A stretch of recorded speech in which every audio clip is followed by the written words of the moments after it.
El tema que nos convoca fue titulado ¿Cuándo termina la guerra del Pacífico? Y ver si podemos trascender la guerra que tanto daño nos hizo. Y más bien iniciar un diálogo que nos permita aproximar nuestras visiones de nuestras relaciones diplomáticas entre Perú, Bolivia y Chile. Cuán marcadas están por el conflicto del Pacífico, cómo percibimos las últimas actuaciones judiciales que tuvimos tanto Perú como Bolivia en la Corte Internacional de Justicia frente a Chile, con resultados diversos, cómo se replantean las relaciones diplomáticas en un tiempo en el que cobra mayor vigencia, bueno, de alguna manera el derecho internacional, pero también esta necesidad de una integración regional más productiva. ¿Qué balance se puede hacer sobre la falta de relaciones diplomáticas plenas con Chile, entre Bolivia y Chile? Estamos todavía viviendo los sacudones de nuestro aniversario del 23 de marzo y unos intercambios tal vez no tan felices que nos dieron la ilusión de poder avisorar relaciones diplomáticas entre el nuevo gobierno del presidente Boric con Bolivia. ¿Y cómo enfrentamos el futuro? En esta jornada tenemos una sesión muy especial, no solo por el tema al cual me refiero luego, sino por la calidad de cada uno de nuestros invitados. Están con nosotros esta tarde Iberto Adriansen.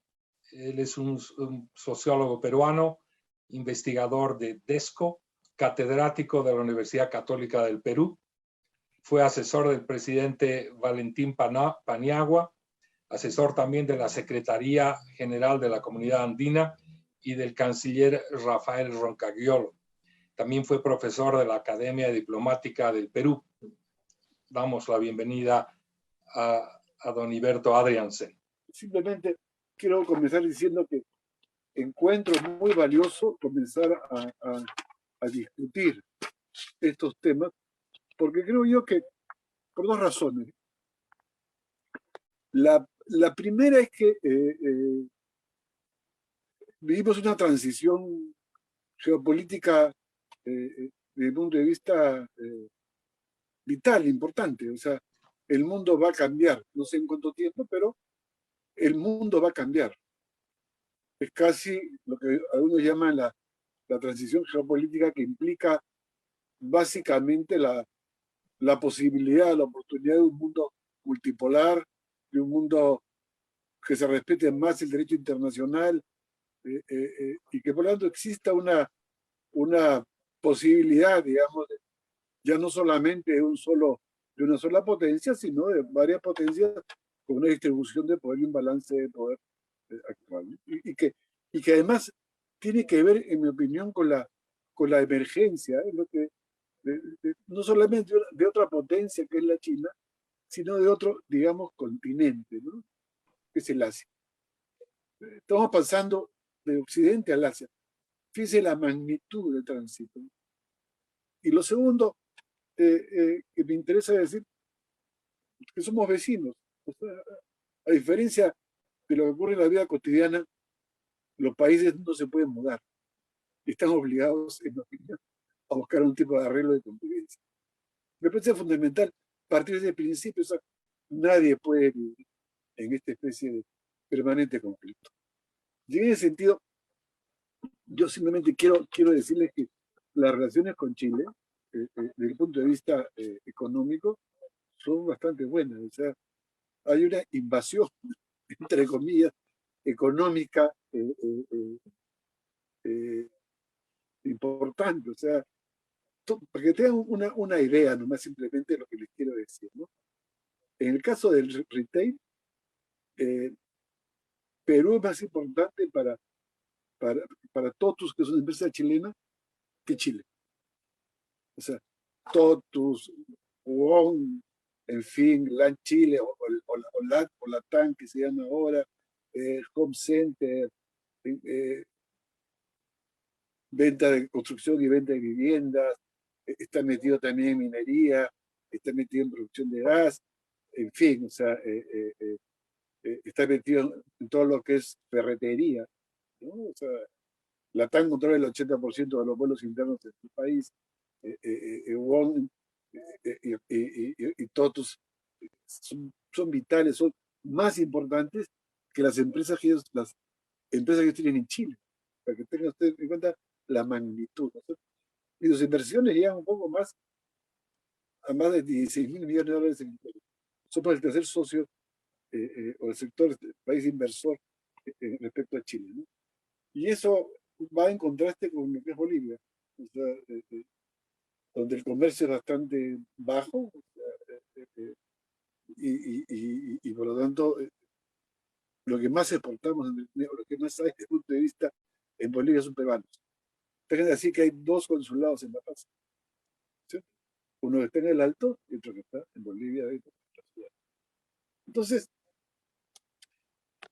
eso para comenzar, eso no, por eso me gustaría más hacer una comparación como ejemplo, que me parece importante, sobre el caso nuestro con el Ecuador. Como bien sabes, con el Ecuador hemos tenido, entre comillas, un conflicto armado el año 41, después otro conflicto armado el año 95, y finalmente el arreglo del año 98. Digo esto porque la postura peruana, durante años, frente a la demanda ecuatoriana, que una demanda territorial, o sea, Ecuador siempre reclamó del año 1841 que el Perú le había, entre comillas, expropiado 200.000 kilómetros cuadrados, ¿no? Tumbes, Jaime y Marinas, y que eso fue un problema en un litigio permanente. O sea, similar, no digo que sea igualito, pero desde el punto de vista del reclamo, se han firmado, se hizo tratados, convenios, inclusive hubo un arbitraje español a principios del siglo pasado, ¿no? De definición, hubo una guerra de por medio, y, y cuando se firmó el tratado, el protocolo de Río de Janeiro, que fijaron los límites terrestres, ¿no?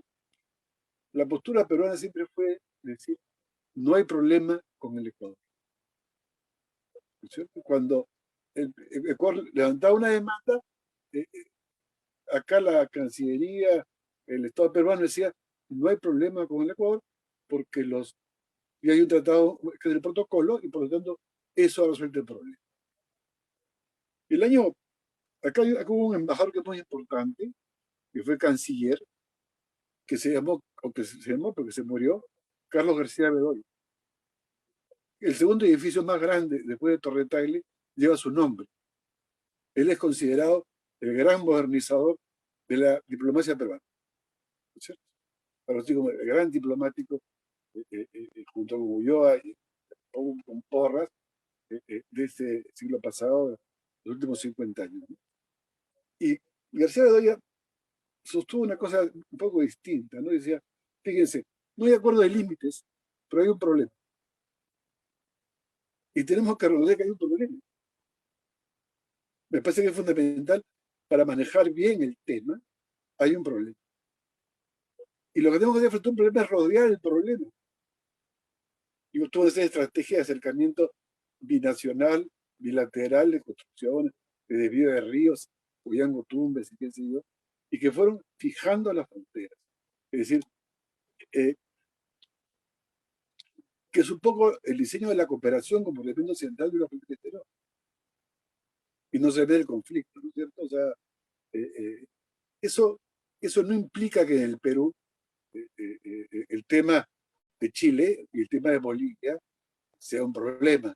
Fíjate, para que tengas una idea de la importancia que tiene en el imaginario y en la política nacional, el día lunes va a haber un pleno del Congreso para ver si vacan al presidente Castillo, que producido el hecho o no, tiene además una acusación constitucional de traición a la patria por haber dicho que le iba a entregar a Bolivia una salida al mar. Y eso lo ha hecho a la derecha, lo cual es, de punto de vista, ridículo, de todo punto de vista, ¿no? No lo puede hacer. Por esa razón, por lo que dijo, Castillo está siendo acusado constitucionalmente como traidor a la patria. Y el mismo día que subió Boric, el presidente en Chile, Acá hay un diario que se llama El Sombrero, que es un nuevo diario, que es el diario oficioso del gobierno y de Pedro Castillo, que sacó como primer titular que nos devuelva Tarapacá y Arica. O sea, tanto la derecha, digamos, ¿no es cierto?, con este asunto de la traición a la patria, porque le quieres entregar, entre comillas, una salida al mar a Bolivia, o sea, la tierra, ¿no? O como el sector de la izquierda que está en el gobierno, reclaman a los chilenos uno y los otros a los bolivianos. O sea, mi impresión es que la derecha peruana no les gusta Bolivia. Y quiero decir, yo he participado en la renegociación del acuerdo de Bolivia-Mar. Viajé a Bolivia el año 2013, yo era en ese momento asesora de honores de Rafa Roscayolo, que era canciller, para discutir los cambios del convenio, y no fue aprobado en el Congreso que beneficiaran a ambas partes porque el gobierno de Evo era comunista. El Congreso no lo quiso, ¿no es cierto?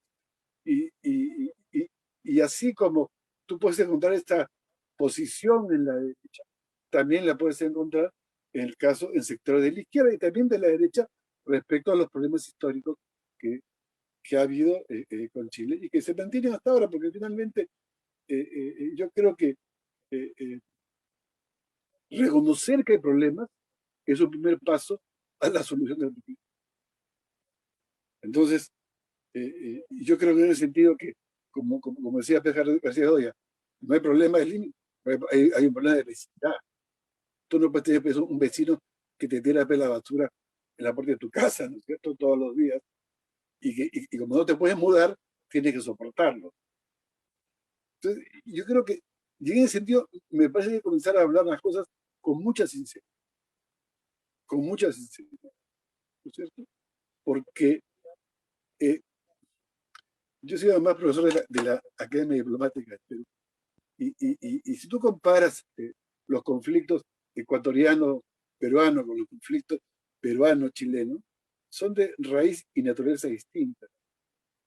El conflicto con el Ecuador se resolvió en el archivo de las Indias,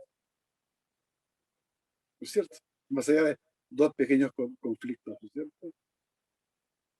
El otro conflicto se resolvió en un proceso que duró desde el año 79 hasta el año 30. No sé si te das cuenta. Entonces, me parece, y que además, desde mi punto de vista, violó la constitución propia de los estados nacionales en América del Sur.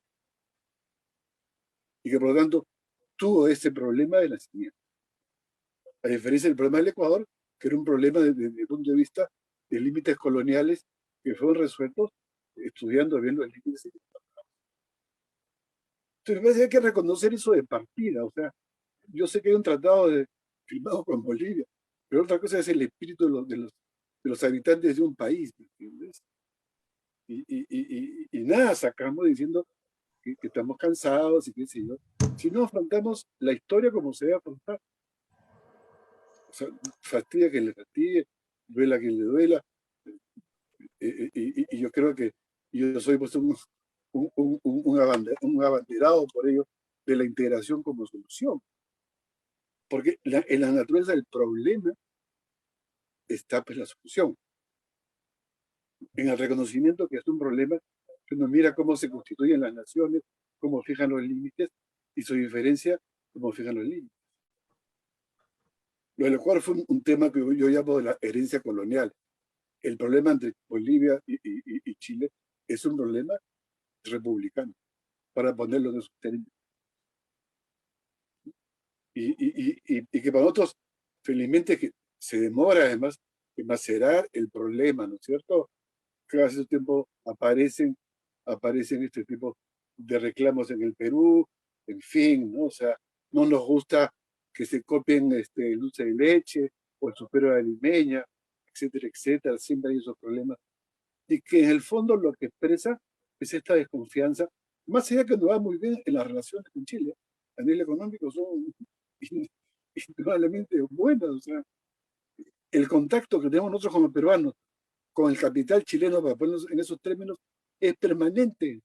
Uno compra en Wong, o compra en Totus, compra en Home Center, En fin, antes pagábamos la luz a los chilenos, felizmente la han vendido, y por lo tanto no hay, y tú no sientes acá una especie de bronca, pero que tú rascas un poquito la piel y comienza a aparecer la bronca, pero como yo digo, el tiempo cura, pero el principio de reconocer el problema me parece fundamental.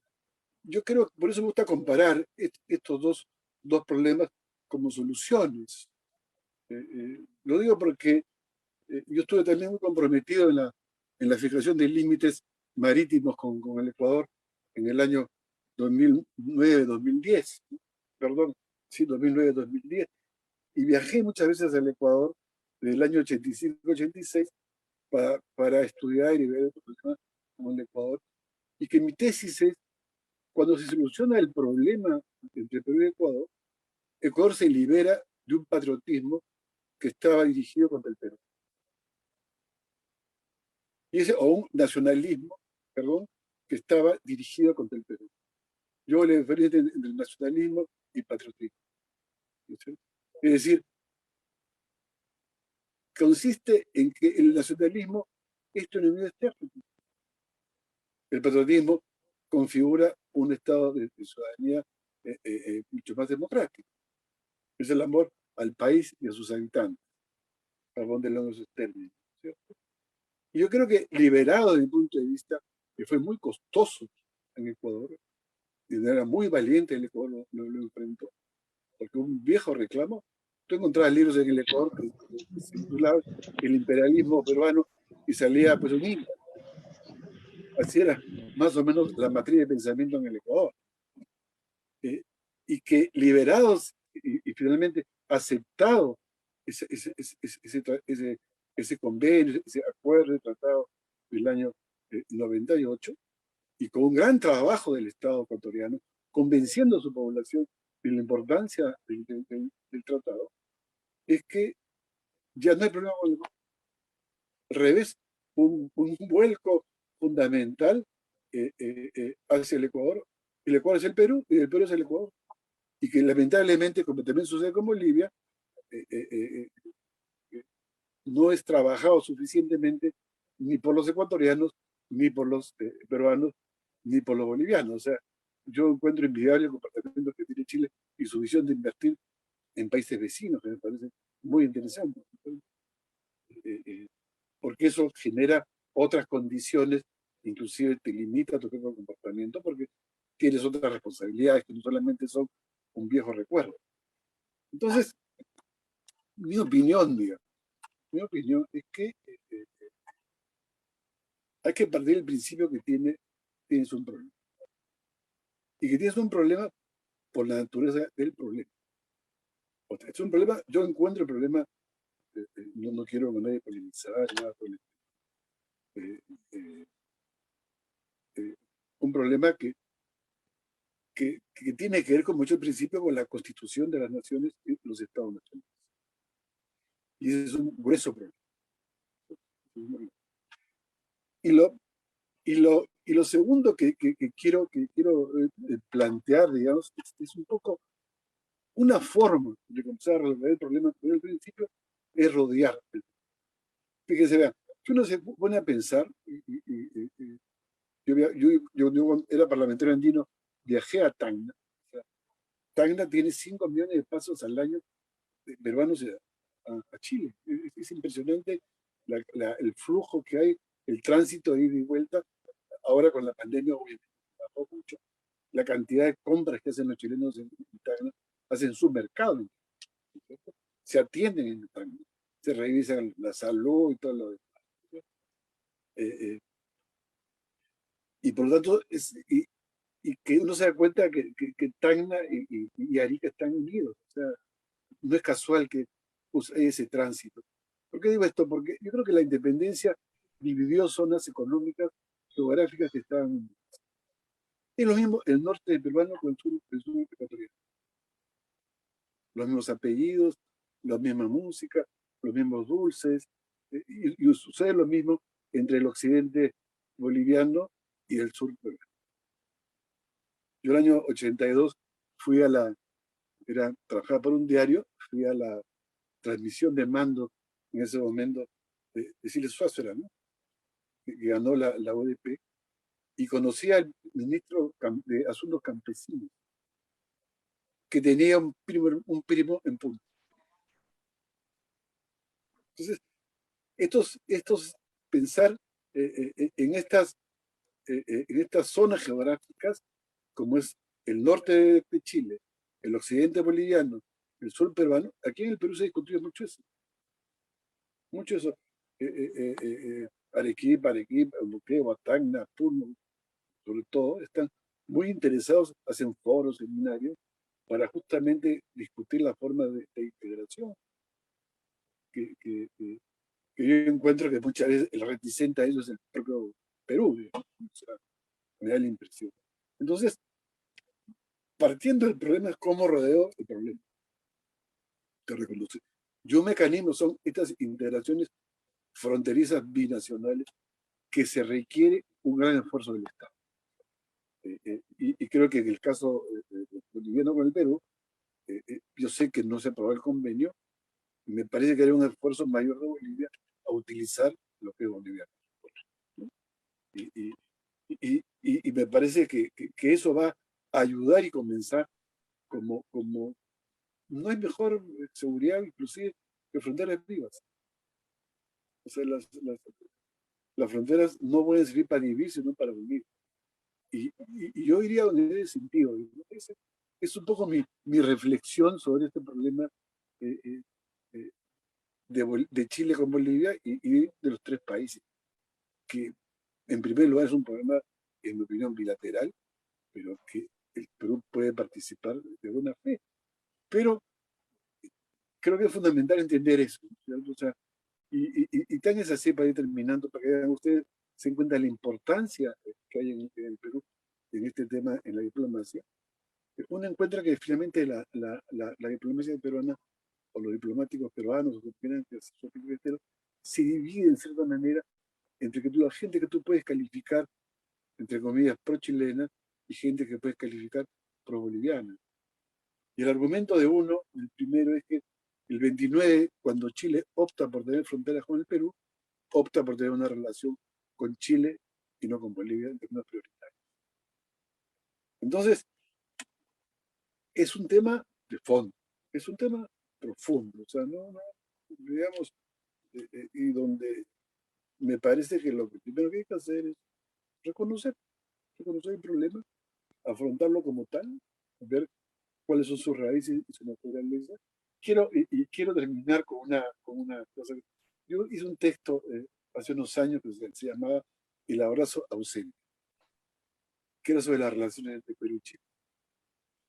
Y ponía como ejemplo este hecho que protagonizaron, digamos, los bolivianos y paraguayos, creo que fue en la época del canciller Antonio Araníbar. Yo lo conocí cuando era jefe de misión de Idea Internacional en Quito,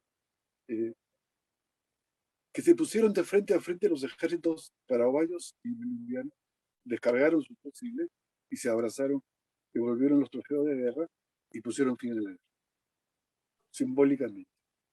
Me parece que de eso se trata.